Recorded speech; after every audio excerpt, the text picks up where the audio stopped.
Hello and welcome to Out of the Darkroom on Adorama TV. I'm Ruth Medjber and today I'm chatting with Aaron Hurley, who's going to give us some more insights into his exciting career as a fashion photographer.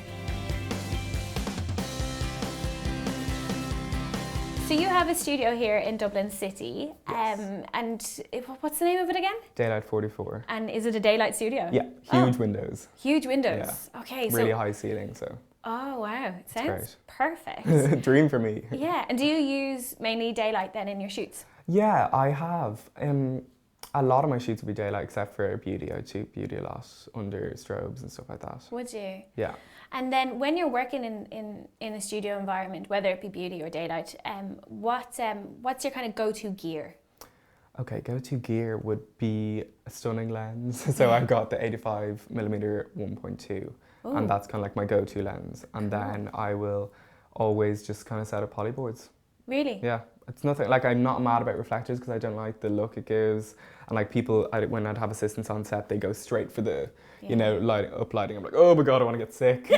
Don't do it. So like I'd much prefer just like a nice white reflector, white polyboard. Polyboard. Yeah. So that's it, just polyboards and a bit of daylight. Oh, so simple. Very easy going. That's fantastic. Yeah. Okay, cool. And then what about, I think I've seen some like behind the scenes shots and stuff with you where would you use like a lot of diffusers and stuff for our glaring Irish sun? Oh, stop, yeah. I have, like when I'm on location, sometimes I'll have a huge scrim above me. But that can sometimes be to like reflect light as well. So like it's not just to kind of diffuse everything. Yeah.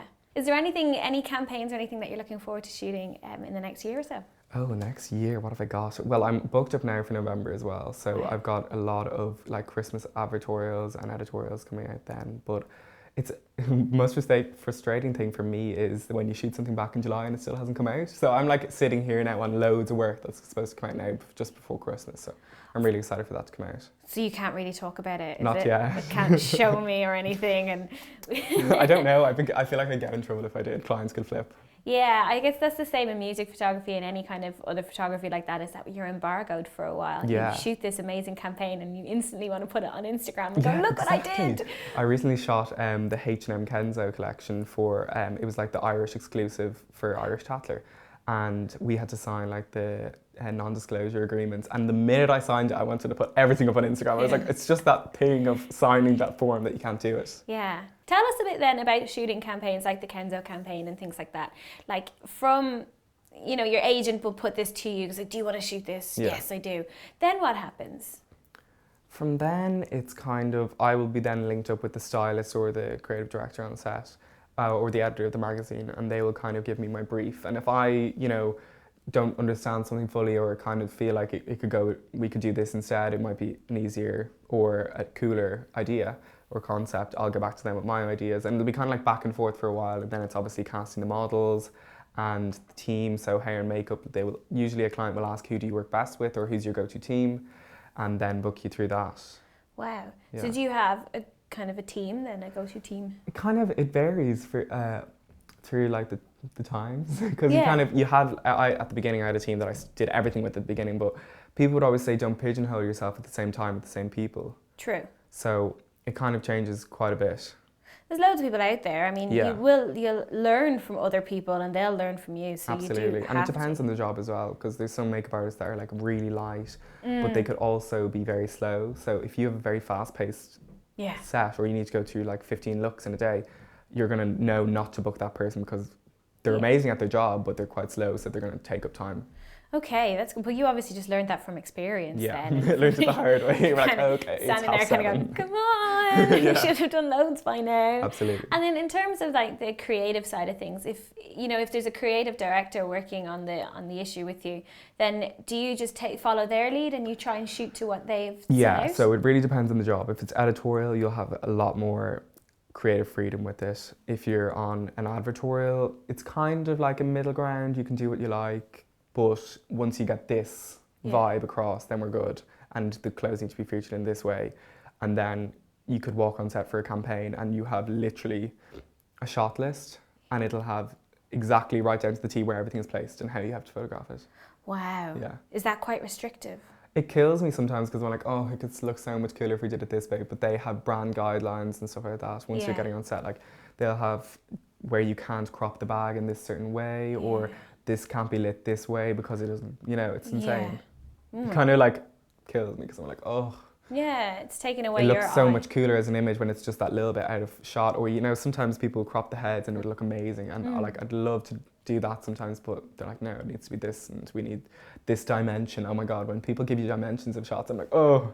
Really? Yeah, it's very restrictive.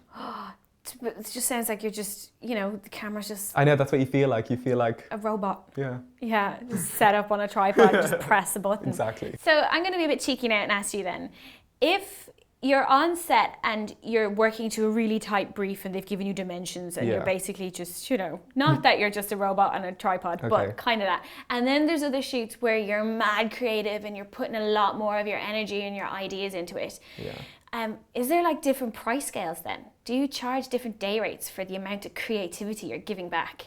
It's actually the other way around usually. Is it? The jobs that you do less on, you get paid way more.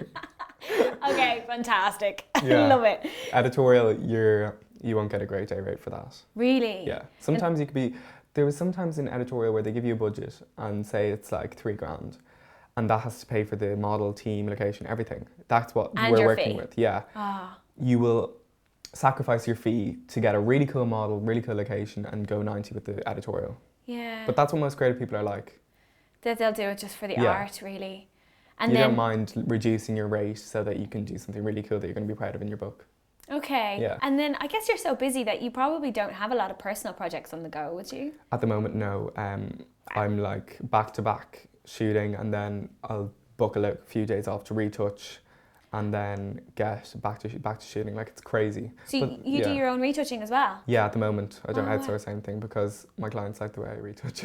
Wow, cool. So I'd be afraid that they wouldn't get the product that they want if I outsourced it. Yeah. I suppose it's all still about like quality control, isn't Yeah. it? You can't really hire someone else if, you know, if you can do the job yourself. If I ever get to Mario Testino level where there's Yeah. like 12 people retouching live on set, I'll be like, grand. Isn't that the dream? Can I know, come with imagine. you? Then finally, would you please talk us through some of maybe your what you consider your best shots or fun shoots that you've had? Okay, I have a few. I don't have like a favourite because my latest shoot always seems to be my favourite shoot, but I have a couple of like portraits that I've done of friends that I kind of really love and go, yeah, I'm proud of that shot, just because of the story behind it more so than the actual image. Yeah. So there's one shot in particular that is of my friend Kelly, who's a model, and we go to Fashion Week together every season. She kind of writes and does behind the scenes for magazines back here. So when we were staying in London 2 seasons ago, so our publication covers obviously your hotel and everything like that, and when we arrived to the hotel there must have been other publications staying there as well because they thought we were Vogue. Oh. So they were giving us the whole like spiel about the hotel, showing us into this incredible suite. It was amazing.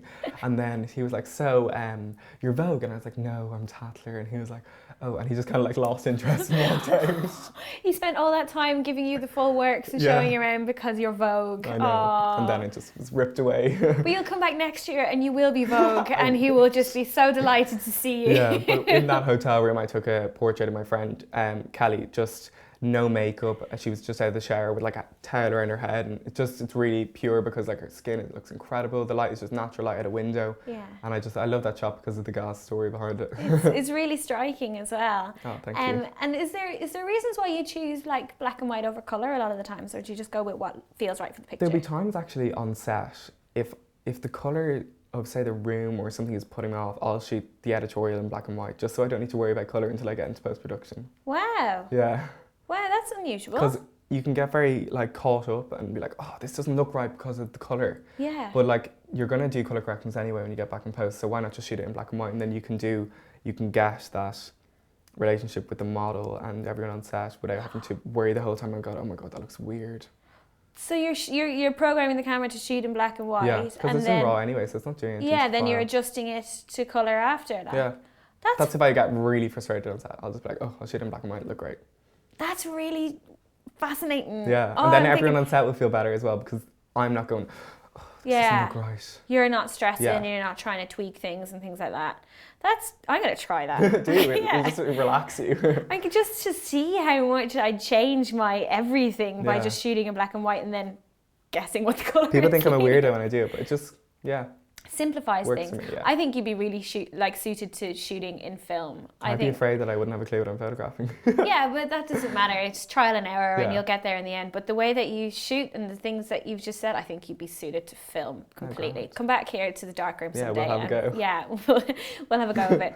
Aaron, thanks so much. No, thank you for Yeah, having it's me. a pleasure chatting to you, and I'm definitely going to see more of your stuff everywhere. And I'm really delighted you had time to come on the show. Oh, Thanks a thank million. you. Well, that's all we have for this episode. I hope you enjoyed the show.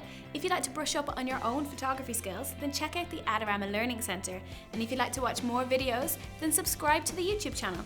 Thanks, and I'll see you again soon.